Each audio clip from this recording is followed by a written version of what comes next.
Good evening दोस्तों, welcome to विराज की वाणी। मैं हूं मिक्की सिंह और स्वागत करता हूं दोस्तों आप सभी का अपने यूट्यूब चैनल विराज की वाणी पर। आई होप दोस्तों आप सब लोग खुश होंगे, स्वस्थ होंगे। तो दोस्तों हाजिर हूं मैं आपके लिए एक डरावनी हॉरर स्टोरी लेके। और अगर आपको ये कहानी स्टोरी पसंद आती है तो प्लीज़ दोस्तों वीडियो को लाइक और चैनल को सब्सक्राइब ज़रूर कीजिएगा, क्योंकि हमें आपके प्यार और साथ की बहुत ज़रूरत है। सालों साल की मेहनत होती है कि यूट्यूब चैनल को खड़ा करना। तो चलिए सीधा बढ़ते हैं आज की एक कहानी की ओर।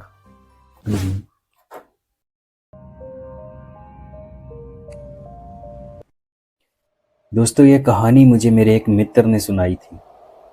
तो चलिए सुनते हैं एक ऐसा पैरानॉर्मल किस्सा जिसके असल में होने के वजूद पर भी कुछ लोग संदेह करते हैं। मेरा नाम राजेश कुमार है। मैं बेगूसराय का रहने वाला हूँ। यहीं पर एक छोटा सा ढाबा चलाता हूँ। असल में मैं और मेरा एक दोस्त जिसका नाम दीपक है, दोनों ने मिलकर हाईवे के पास एक छोटी सी खाने पीने की चाय टपरी खोली थी। लगभग 1998 या 99 की ये बात है। इसी ढाबे से हम दोनों का गुजर बसर चलता है। यह घटना जो मैं आपको बताने जा रहा हूँ, यह मेरी आप बीती है। सब कुछ मैंने सच में महसूस किया था, जो कि रोंगटे खड़े कर देने वाला है। दोस्तों हर वक्त हमारे आसपास दुनिया में बहुत सारी अजीबोगरीब घटनाएं होती रहती हैं, पर अक्सर ही हम हर एक चीज़ को समझ नहीं पाते और जाने अनजाने उसे एक मामूली घटना समझकर नज़रअंदाज कर जाते हैं, जैसा कि शुरुआत में मैंने किया था। पर आज जितने साल बीत जाने के बाद भी मैं समझ नहीं पाया कि वह कौन थी। कोई खून पीने वाली नर पिशाचनी, कोई डायन, कोई प्रेतनी या फिर चुड़ैल। पर उस दिन मेरे साथ जो भी हुआ, वह सोच कर भी मैं आज भी डर से सहम उठता हूँ। कहते हैं कि अगर डायन की नज़र एक बार किसी पर पड़ जाए तो वह इंसान हर रोज़ तिल तिल कर मरता है। उस एक रात के बाद मेरी ज़िंदगी में भी कुछ ऐसा ही हुआ था। ऐसा हुआ जो मैं मरते दम तक कभी नहीं भूल सकता। उस रात भी मैं हमेशा की तरह अपने ढाबे पर काम कर रहा था। जैसा कि मैंने बताया कि हाईवे के पास ही हमारी थोड़ी सी पुश्तैनी ज़मीन थी, जिस पर दीपक के साथ मिलकर एक ढाबा खोला था। सोचा था वक्त के साथ हालात भी बदल जाएंगे तो ढाबा भी बड़ा कर लेंगे। खैर दोस्तों कहानी पर लौटते हैं। रात के करीब 11 सवा 11 बज रहे थे। वैसे तो दीपक हर रोज मेरे साथ ही घर जाता था, पर उस रोज वह किसी काम से शाम को ही ढाबे से निकल गया था और मैं उसी के इंतजार में था। पर अब रात बहुत हो चुकी थी।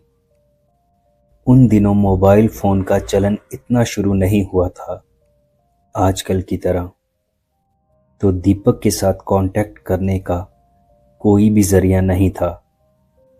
तो इंतजार ही एकमात्र रास्ता था मेरे पास।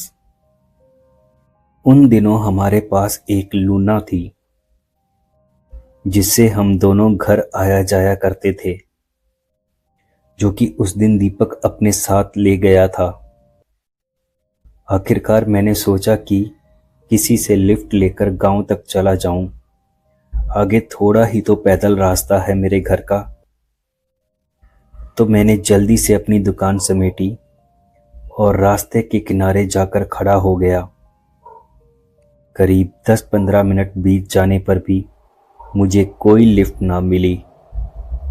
दीपक का भी कोई अता पता ना था। मैं रास्ते पर इधर उधर देख ही रहा था कि तभी मैंने देखा कि कोई लड़की सड़क के दूसरी तरफ जा रही थी। उसने काली साड़ी पहनी थी और एकदम से उसके बाल बिखरे हुए थे। वह लड़की बड़ी ही अजीब सी लग रही थी, पर उससे भी अजीब बात यह थी कि वह ऐसे चल रही थी जैसे उसके शरीर में बिल्कुल भी जान ना हो। गाड़ियां और ट्रक तो कई निकले, पर रुका वहां कोई भी नहीं।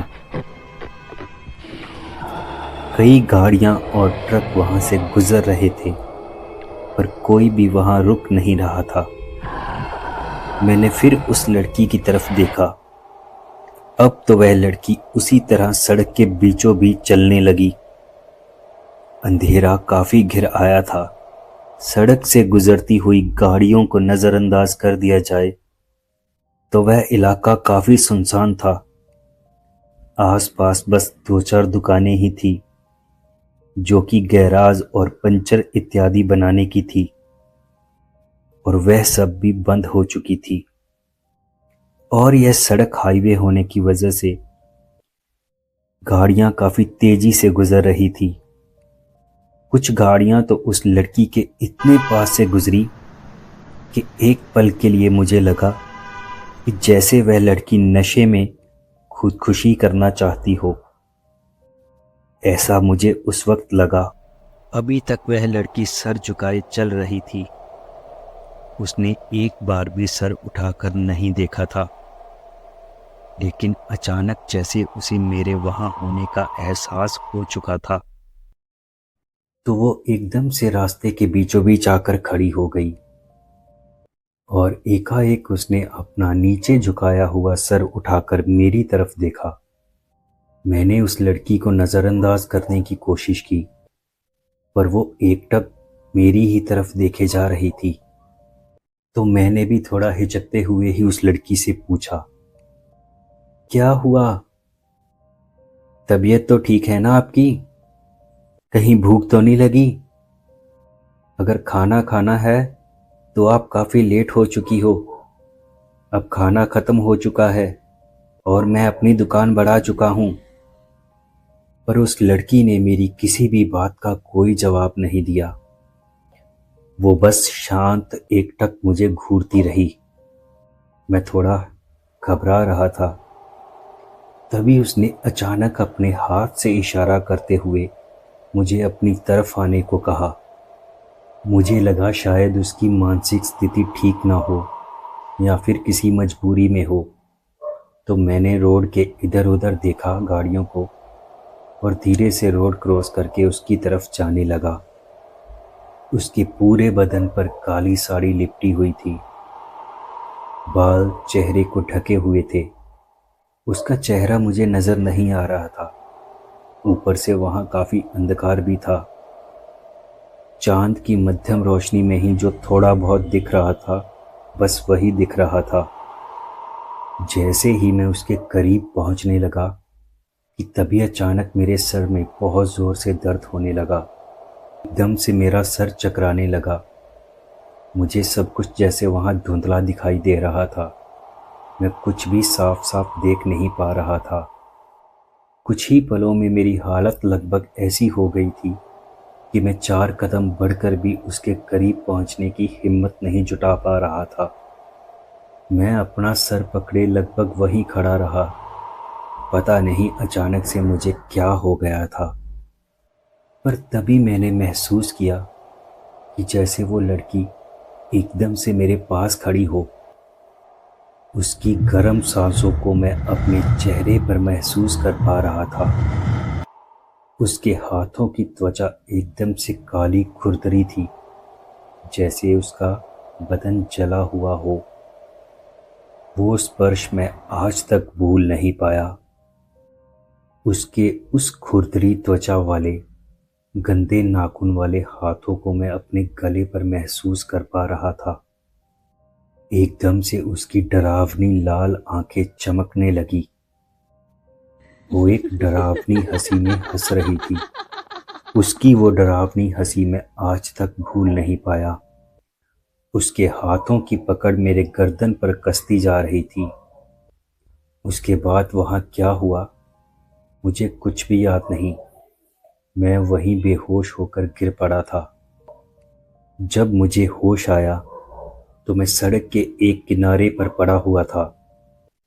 मेरा दोस्त दीपक मुझे होश में लाने का प्रयत्न कर रहा था। मेरे होश में आने के बाद दीपक ने मुझसे पूछा, अरे राजेश, क्या हुआ था यार तुझे? तू ठीक तो है? और तू सड़क में यहाँ कैसे बेहोश होकर गिरा पड़ा है? अरे यार, मैं तो लेने तुझे ढाबे पर आया था, पर तूने ढाबा बंद कर दिया। तभी इधर उधर ढूंढने के बाद अचानक तू मुझे यहाँ बेहोश पड़ा मिला। यार तू ठीक तो है? क्या हो गया था तुझे? मैंने इधर उधर देखते हुए ही उससे कहा, यार पता नहीं यार दीपक, क्या हो गया था मुझे ठीक से कुछ भी पता नहीं। यह बोलते हुए ही जैसे ही मैंने अपने हाथों से अपना चेहरा साफ करने की कोशिश की कि तभी मेरे हाथों पे अचानक से खून लगा हुआ मिला। अचानक से ही मेरे नाक से खून बहने लगा। तभी दीपक ने मुझे कहा, अरे अरे राजेश, यार क्या हो रहा है तुझे? तेरा चेहरा एकदम से सफ़ेद पड़ चुका है और ये नाक से खून, और तेरा बदन तो एकदम से थरथरा रहा है, जैसे तेरे शरीर में खून ही ना बचा हो। दरअसल दोस्तों, उस वक्त मैं खुद ही बहुत ज़्यादा डरा हुआ था। उस लड़की को देखने के बाद ना जाने मुझे क्या हो गया था। तभी मैंने दीपक को कहा, भाई अभी थोड़ी देर पहले मैंने एक लड़की को देखा था। बहुत ही अजीब सी लड़की थी वो लड़की शायद बहुत ही डरावनी सी थी। वो मेरा गला दबाने की कोशिश कर रही थी भाई। इतना सुनते ही दीपक अचानक से मेरी पॉकेट चेक करने लगा। उसे लगा शायद कोई चोर लुटेरों का गिरोह ना हो। पर जब उसने मेरी जेब की तलाशी ली तो मेरी जेब में पैसे बराबर थे। हमने इधर उधर काफ़ी तलाश किया, पर ना तो उस लड़की का कोई नामो निशान था और ना ही ऐसा और कोई संदिग्ध व्यक्ति वहां नजर आया। तब मैंने दीपक से कहा, यार दीपक, शायद वो यहाँ से जा चुकी है और पता नहीं वो कौन थी। भाई मुझे ठीक नहीं लग रहा, तो एक काम कर, जल्दी से मुझे घर ले चल यार। इतना सुनने के बाद दीपक मुझे लूना के पीछे बिठाकर घर तक ले आया। घर आकर भी मैंने इस बात को नज़रअंदाज करने की ही कोशिश की, जैसे खुद को ही झूठी तसल्ली देकर समझा रहा था कि शायद मेरा कोई भ्रम रहा होगा, शायद काम की वजह से या थकावट की वजह से मुझे चक्कर आ गए हों और मैं सड़क के बीचों बीच गिर गया हूँ। पर यह मेरी बहुत बड़ी गलती थी, जो आगे चलकर और भी बड़ा रूप लेने वाली थी। उस दिन में दीपक को मैंने मेरे साथ हुई घटना डिटेल में नहीं बताई थी। नहीं बताया था कि वो लड़की कौन थी या उसके बारे में और कोई जानकारी। उस वक्त भी मैंने सोचा था कि खामखा दीपक भी मेरी तरह परेशान होगा। उस रात हम दोनों ये बात को नज़रअंदाज करके सो गए। इस घटना के 2 दिन बाद जब मैं एक रात अपने घर पे सो रहा था तो मैंने बहुत ही डरावना सपना देखा। मैंने खुद को एक शमशान घाट के अंदर देखा। आसपास चारों तरफ बस अंधकार छाया हुआ था। उसी अंधेरे के बीचों बीच थोड़ी ही दूरी पर एक औरत बैठी हुई थी। उस औरत के सामने थोड़ी आग जल रही थी, जैसे कोई तंत्र मंत्र कर रही हो। हवन से निकलती उस आग की रोशनी में मैंने उस औरत का चेहरा देखा। मैं उसे पूरी तरह से पहचान चुका था। ये वही लड़की थी जो उस रात मुझे हाईवे पर मिली थी। उसके हाथ में एक कटोरा था जिसमें शायद खून था, और वो उस खून से सामने बड़े पत्थर पर कुछ अजीबोगरीब से निशान बना रही थी और मुंह में कोई अजीब सा मंत्र बुदबुदा रही थी। शायद वो कोई तंत्र क्रिया कर रही थी उस वक्त। उसको देखकर अचानक डर के मैं एक पेड़ के पीछे छिप गया। तभी अचानक वो लड़की फिर से एक डरावनी हंसी हंसने लगी, ऐसे कि जैसे उसको पता हो कि मैं वहीं पर छिपा हुआ हूँ और उसे मेरी मौजूदगी का पता है। फिर अगले ही पल उसने अचानक पलटकर मेरी तरफ देखा और मेरी तरफ देखते ही वो फिर से वही डरावनी हंसी हंसने लगी। उसका वो भयानक रूप देखकर मैं बुरी तरह से डर चुका था। तभी एक डरावनी आवाज में उसने मुझे कहा, मैं तुम्हें लेने आ रही हूँ। उसकी ये आवाज सुनकर ही मेरे रोंगटे खड़े हो गए और मैं एकदम से चीख कर जैसे झटके से नींद से जाग उठा। वो बहुत ही डरावना सपना था। मेरा बदन बुरी तरह से पसीने से लथपथ हो चुका था। मैं बहुत ही डरा हुआ था, पर मुझे अब भी ये एहसास हो रहा था कि जैसे मेरे कमरे में कोई है मेरे कमरे में। शायद वही डरावनी खूंखार औरत। मैं अंदर ही अंदर बुरी तरह से कांप रहा था। मेरे कमरे में कोई तो था जिसकी मौजूदगी का एहसास तो मुझे हो रहा था, पर मैं उसे देख नहीं पा रहा था। मुझे ऐसे लग रहा था कि जैसे उस कमरे के अंधेरे में भी कोई मुझ पे नजर रख रहा है। तभी अचानक मेरे कमरे में मेरा दोस्त दीपक आ गया। उसने आते से ही लाइट जलाकर मुझे देखा और घबराते हुए ही पूछा, अरे राजेश भाई, क्या हो गया तुझे? तू पसीने से इतना लथपथ और कांप क्यों रहा है? भाई सब ठीक तो है? तब डरते हुए ही मैंने दीपक से कहा, भाई मैंने बहुत ही डरावना सपना देखा, पर जागने के बाद भी मुझे ऐसा लग रहा है कि जैसे वो सच है और कमरे में मुझे कोई देख रहा है। भाई यहाँ सच में कोई था। मैंने उसकी सांसों तक को अपने चेहरे पे महसूस किया है। तभी दीपक ने इधर उधर देखते हुए मुझे हौसला देते हुए कहा, अरे भाई डर मत, यहाँ तेरे और मेरे सिवा कोई नहीं है। भाई तूने सपना देखा है, तुम्हें कोई वहम हुआ है, डरो मत, आराम से सो जाओ भाई। इस घटना के बाद तो मुझे मेरे घर पे भी डर लगने लगा था।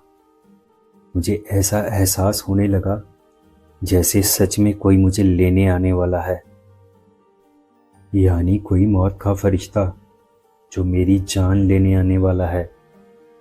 अब तो मैं सच में डर चुका था। मैं समझ नहीं पा रहा था कि उस रात हाईवे पे मिली वो लड़की और मेरे सपनों में आने वाली ये डायन आखिर कौन है? कोई पिशाचनी, कोई चुड़ैल, या जादू टोना करके मारने वाली कोई डायन? हाईवे पे मिली औरत और सपनों में आने वाली वो डायन, मैं इन दोनों के बीच तालमेल बिठाने की कोशिश करता रहा, पर मैं समझ नहीं पा रहा था कि आखिर मेरे ही साथ ऐसा क्यों हो रहा है। मेरी गलती क्या है? अब तो मुझे हरदम ऐसा ही एहसास होने लगा जैसे आगे मेरे साथ कुछ बहुत ही बुरा होने वाला है। अब तो रात के अंधेरे से मैं बहुत ही ज़्यादा डरने लगा था। ऐसा लगता जैसे उस अंधकार में से कोई निकल कर आएगा और एकदम से मेरी जान ले लेगा। इस घटना के कुछ दिन बाद न चाहते हुए भी मुझे वापस ढाबे पे काम पर जाना पड़ा।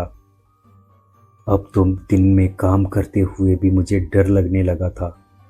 दिन की रोशनी में भी मुझे हमेशा डर रहे। कुछ 2-4 दिन बीते होंगे कि ऐसे ही एक देर रात मैं और दीपक ढाबे पर काम कर रहे थे। मैं ढाबे के एक कोने में सब्जियां काटने में व्यस्त था कि तभी मुझे एहसास हुआ कि जैसे मेरे पीछे मैंने देखा कि अंधेरे में से एक उभरती हुई परछाई जैसा एक काला साया निकलकर मेरे सामने आकर खड़ा हो गया। मैंने जोर से चीखते हुए पीछे पलटकर देखा, पर तब वहां पर कोई नहीं था। एकदम से जैसे सब गायब हो चुका था। तब दीपक मेरे पास ही काम कर रहा था। उसने भी चौंकते हुए पूछा, अरे यार राजेश, क्या हुआ, ठीक तो हो? तो मैंने फिर से उस बात को टालते हुए कहा, नहीं नहीं भाई, सब ठीक है। अचानक से जैसे मेरी आंख लग गई थी और मैंने एक डरावना सपना देखा। तब दीपक ने कहा, भाई क्या हुआ? रात को नींद पूरी नहीं हो रही क्या, जो दिन में भी काम पर सो रहे हो? तब मैंने भी झिझकते हुए ही उससे कहा, अरे नहीं भाई, ऐसा कुछ नहीं, अब ठीक है, मैं ठीक हूँ भाई।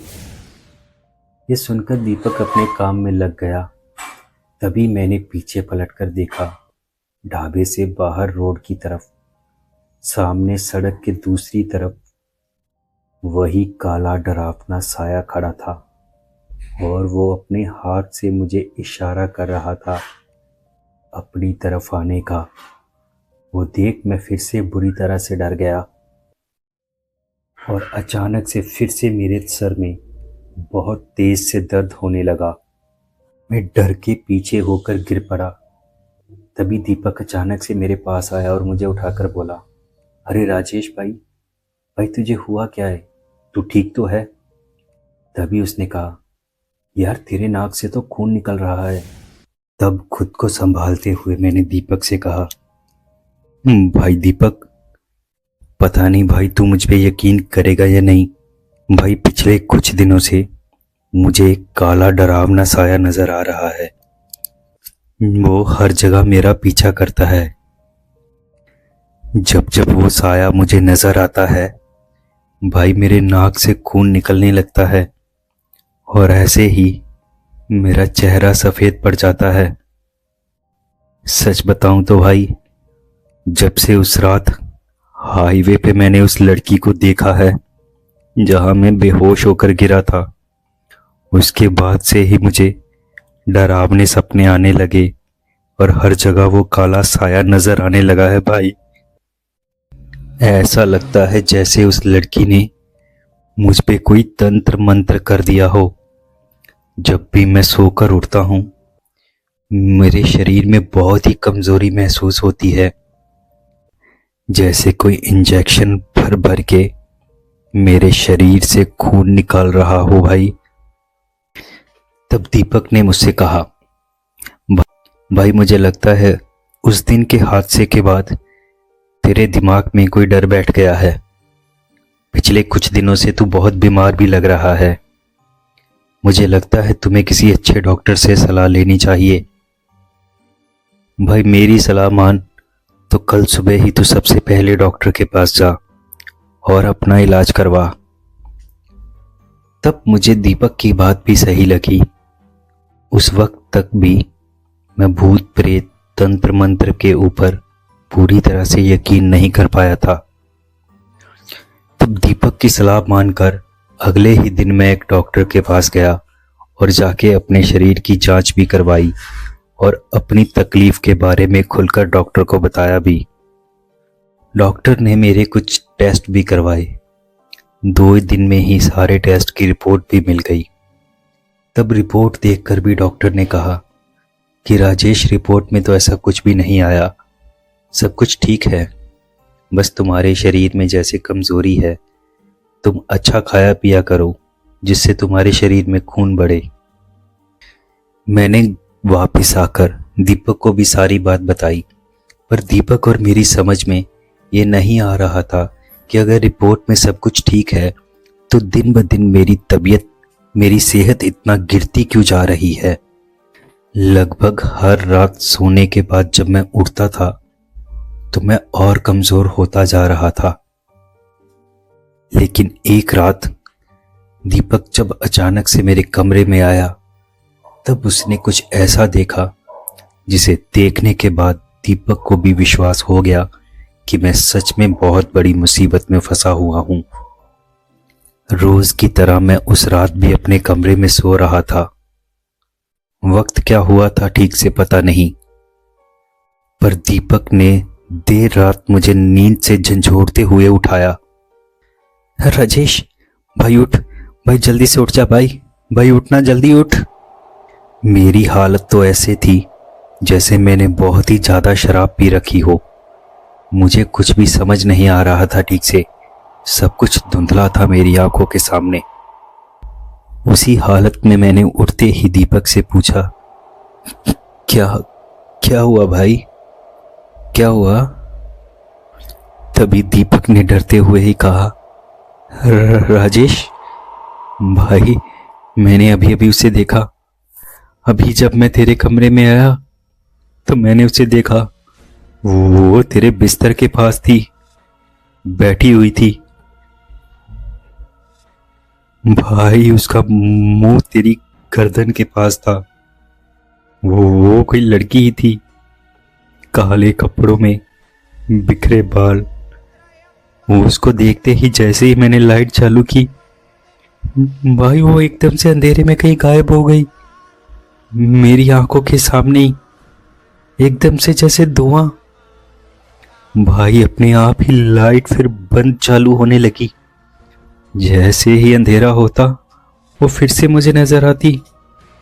उसका मुंह तेरी गर्दन के पास ही था, और जैसे ही रोशनी होती वो फिर से गायब हो जाती। भाई मुझे तो बहुत डर लग रहा है, वो पक्का कोई भूत प्रेत ही है। दीपक की बात सुनते ही मैं झट से बिस्तर से उठा और आईने में अपने आप को देखने लगा। मेरी गर्दन के पास कुछ निशान बने थे। वो दांत से काटने के निशान थे। मेरी गर्दन पे खून भी लगा हुआ था।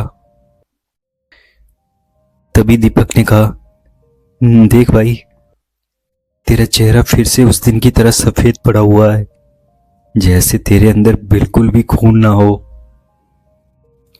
तब मैंने दीपक से पूछा, भाई वो कैसी दिखती थी? तब दीपक ने बताया, भाई कोई लड़की थी, काले कपड़ों में, काली साड़ी पहने हुए, उसके बाल बिखरे हुए थे। चेहरा अंधेरे की वजह से ठीक से नजर नहीं आ रहा था, पर उसके हाथों की त्वचा बहुत ही खुरदरी और जली हुई थी। लंबे लंबे गंदे नाखून, तेरे सीने पे हाथ था उसका। अंधेरे में भी उसकी आंखें लाल लाल चमक रही थी भाई। लाइट के चालू होते ही वो एकदम से गायब हो गई।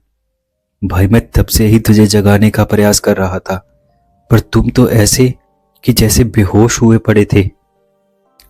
मैं और दीपक उस रात दोनों ही बहुत डरे हुए थे। जैसे तैसे जागते हुए ही हमने वो रात बिता दी। पर अब आगे क्या करना था यह हम दोनों को ही समझ नहीं आ रहा था। दीपक की बात माने तो वो एक खून पीने वाली पिशाचनी थी। अगले ही दिन हमने एक तांत्रिक बाबा से संपर्क किया। उस तांत्रिक बाबा के पास पहुंचने के बाद मैंने उन्हें अपने साथ हुई अब तक सारी घटना बताई। तब उन तांत्रिक बाबा ने कहा, देख बच्चा, तेरी समस्या का समाधान तेरे घर जाकर ही होगा। उसी शाम वो तांत्रिक बाबा मेरे घर चले आए, पर पहले वो मेरे घर को देखकर जैसे कुछ अनुमान लगा रहे थे। पहले तो वो जैसे अंदर आने के लिए राजी नहीं हो रहे थे। मेरे घर को देखते हुए ही बाबा ने कहा, तुम्हारे ऊपर किसी डायन का साया है और वो तुम्हारी जान लेना चाहती है। धीरे धीरे वो तुम्हारे शरीर से सारा खून निचोड़ लेगी और फिर तुम्हें मार देगी। वो एक खून पीने वाली डायन है जिसकी नजर तुझ पे पड़ चुकी है। तब उन तांत्रिक बाबा ने एक तावीज मुझे अपने गले में बांधने के लिए दिए और कहा कि अब तुम्हें डरने की कोई जरूरत नहीं है। अब वो डायन तुम्हारे शरीर के पास नहीं आ पाएगी तुम्हारा खून निचोड़ने के लिए। फिर तांत्रिक बाबा ने घर के अंदर प्रवेश किया और कुछ तंत्र मंत्र करके हवन जैसी एक क्रिया की। उनका कहना था कि शायद अब से इस क्रिया के बाद तुम्हें इस डायन से छुटकारा मिल जाएगा और वो डायन तुम्हारा पीछा करना छोड़ देगी।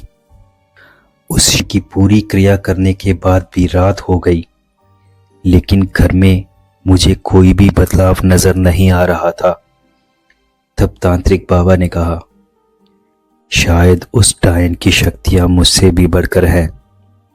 उस डायन पर मेरी शक्तियों का कोई असर नहीं हो रहा और शायद वो यहाँ रहती ही नहीं है, वो कहीं और ही रहती है। बस रात होने पर वो यहाँ तुम्हारा खून लेने ही आती है। तब बाबा ने मुझसे दोबारा से ठीक से पूछा, एक बात बताओ, सबसे पहले वो डायन तुम्हें कहाँ पर नजर आई थी? तब मैंने भी बाबा से कहा, बाबा सबसे पहले वो मुझे मेरे ढाबे के पास ही सड़क के बीचों बीच चलते हुए दिखी थी। तब बाबा ने मुझसे आगे पूछा, क्या तुम्हारे ढाबे के आसपास जहां वो तुझसे टकराई थी उसके आसपास ही कहीं कोई कब्रिस्तान या कोई शमशान है क्या? मैं अभी सोच ही रहा था कि तभी मेरा दोस्त दीपक एकदम से कहा, हाँ हाँ बाबा, हमारे ढाबे के पास ही एक पुराना शमशान है। पर बाबा, वो शमशान तो अब बंद हो चुका है, अब वहां कोई भी मुर्दा जलाया नहीं जाता। तब बाबा ने हम दोनों को उसी शमशान के पास चलने को कहा। शमशान पहुंचते हुए हम तीनों को काफी अंधेरा हो चुका था। मैं, दीपक और तांत्रिक बाबा जैसे ही हम उस शमशान के पास पहुंचे कि तभी अचानक से फिर से मेरे सर में दर्द होने लगा और मेरी नाक से खून बहने लगा। यह देख अब मुझे पूरी तरह से विश्वास हो चुका था कि मेरे साथ जो भी तकलीफ, जो भी घटनाएं हो रही हैं, उन सब का ताल्लुक इसी शमशान से है और वो डायन शायद यहीं पर रहती है। मेरा चेहरा देखते ही तांत्रिक बाबा ने कहा, देख बच्चा, तेरा चेहरा एकदम से सफेद पड़ता जा रहा है और तेरी नाक से बहता खून इस बात का संकेत है कि उस डायन का बसेरा इसी शमशान में है और वो इस वक्त भी यहीं कहीं आसपास ही है और शायद इस वक्त भी हमें देख रही है। उस डायन ने यहीं पर कोई काला जादू किया होगा।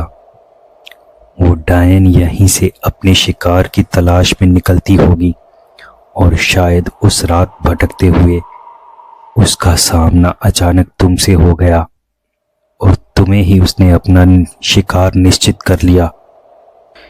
तुम्हारी इस समस्या से समाधान के लिए अब हमें इस शमशान के अंदर जाना होगा और जाकर देखना होगा। मेरा सर काफी दर्द कर रहा था, मुझे ठीक से कुछ दिखाई नहीं दे रहा था, सब कुछ धुंधला धुंधला लग रहा था, नाक से खून भी बह रहा था और मेरे कानों पर वही अजीब सी हंसी रह रहकर मुझे सुनाई दे रही थी। मैंने दीपक से कहा भी, यार दीपक, तुम्हें उस डायन के हंसने की आवाज आ रही है क्या? पर दीपक ने कहा, नहीं यार राजेश, हमें ऐसी कोई भी आवाज नहीं आ रही। तब मुझे इस बात का पूरा विश्वास हो गया कि उस डायन ने सिर्फ मेरे ऊपर ही काला जादू किया है और वो सिर्फ मेरा ही शिकार करना चाहती है और उसका ताल्लुक इसी जगह से है। मैं उस जगह पर अंदर जाने से अब डर रहा था, पर बाबा ने मुझसे कहा, देखो, कुछ भी हो जाए अब तुम्हें अंदर जाना ही होगा, जाकर उस जगह का पता लगाना होगा। अगर तुम अंदर नहीं गए तो ये बात जान लो कि उस डायन को तुम्हारे यहाँ आने का पता चल चुका है और वो ये बात जान चुकी है। अब वो तुम्हें जिंदा नहीं छोड़ेगी क्योंकि तुमने उसके स्थान को देख लिया है। मेरे अंदर की ताकत तो मानो लगभग खत्म हो चुकी थी, पर दीपक ने मुझे सहारा दिया और वो मुझे शमशान में अंदर तक ले गया। तब मैंने बाबा से गिड़गिड़ाते हुए ही कहा, बाबा, अब मुझ में और चलने की ताकत नहीं है, मुझे एक जगह बिठा दो कहीं। तब बाबा ने अपने झोले से एक लकड़ी निकाली और एक गोल घेरा बना दिया। उसमें लाल सिंदूर से कुछ चिन्ह जैसा बनाकर एक छोटा सा ताबीज़ मेरे हाथ में दे दिया और फिर मुझे उसी घेरे में बैठने के लिए बोल दिया और मैं लड़खड़ाते हुए ही उसी गोल घेरे में बैठ गया। फिर बाबा खुद अकेले ही अंदर की तरफ चले गए। मेरा दोस्त दीपक मेरे पास ही था, लेकिन हम दोनों बुरी तरह से डरे हुए थे। लग रहा था कि जैसे किसी भी पल हमारा शिकार हो सकता है। कहने और सुनने में ये बात बहुत ही आसान लगेगी, पर जब कोई इंसान इन हालातों में फंसता है तो उसके ऊपर क्या बीतती है, इस बात का पता सिर्फ वही जानता है। हम वहाँ बैठे ही थे कि तभी मैंने एक परछाई को भीड़ों के पीछे से निकलकर मुझे घूरते हुए देखा। उन्हीं लाल डरावनी आंखों से। यह वही डायन थी। उसकी वो डरावनी हंसी मुझे साफ साफ सुनाई दे रही थी। अब तो वो हंसी दीपक को भी सुनाई दे रही थी। दीपक भी डर के इधर उधर देख रहा था। शायद वो तांत्रिक बाबा को ढूंढ रहा था। तभी अचानक से उस डायन ने एक झपट्टा मारकर मेरे दोस्त दीपक के ऊपर हमला कर दिया। उसके एक ही वार से दीपक दूर जाकर गिर गया और वो डायन मेरे पास आकर बैठ गई। वो घेरे से थोड़ी दूरी पर ही थी। वो अपने हाथों और पैरों के बल बैठी हुई थी, बिल्कुल एक बिल्ली की तरह जो किसी भी पल कबूतर के ऊपर झपट्टा मारने वाली हो। मेरी हालत भी समझो उस डरे हुए कबूतर जैसी ही थी। वो डायन मेरे ऊपर हंस रही थी। मुझ में तो उसका विरोध करने की बिल्कुल भी ताकत नहीं थी और मेरा दोस्त दीपक, वो भी मानो जख्मी पड़ा हुआ था। तभी उस डायन ने हंसते हुए ही एक जोर से फूंक मारी और वो घेरा जो बाबा ने बनाया था उसकी मट्टी उड़ गई। वो डायन फिर से हंसने लगी। अब वो अपने वही खुरदरे हाथ से मेरी गर्दन को सहलाने लगी, वही जगह जहां से वो मेरा खून निचोड़ रही थी।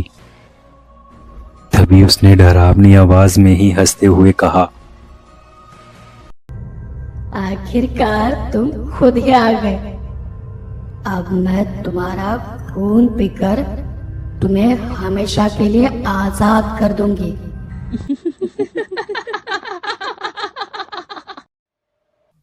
ये बोल वो अभी हंस ही रही थी कि तभी अचानक पीछे से तांत्रिक बाबा ने उसके ऊपर कुछ मंत्र पढ़ते हुए राग जैसा उड़ेल दिया।